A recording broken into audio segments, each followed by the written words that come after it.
We travel 250 to 300 days a year, and we get in front of probably 100,000 youth in person every year, not to mention, obviously, the social media platforms that he's on and the videos that reach them. How old do you think the youngest person in the United States is to die by suicide? It's not 5 years old, it's 4.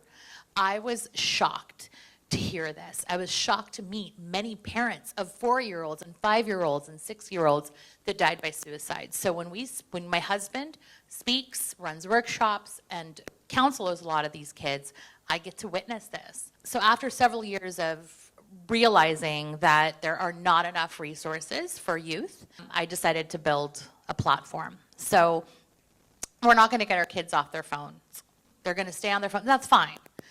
Thankfully, in the state of New York, the kids are no longer on their phones in classrooms, which is, I think, great.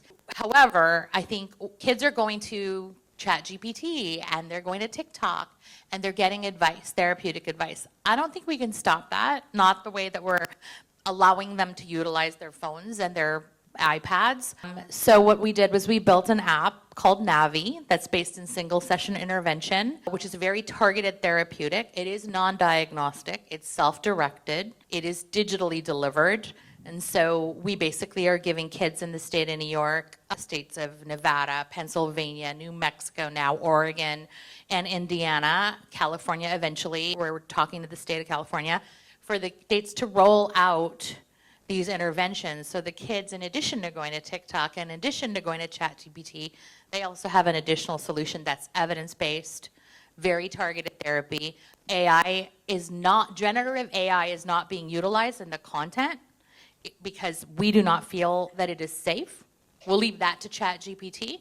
We don't want that liability. The Columbia is embedded in the app, so we actually have safety guidelines in there and crisis support resources that connect the kids either to 988 or to existing in-person resources within their county and their states.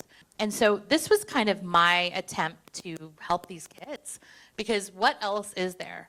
As we continue to get in front of the youth, we actually ask them to come and help us build the app, design the app. And there's, it's a saturated market.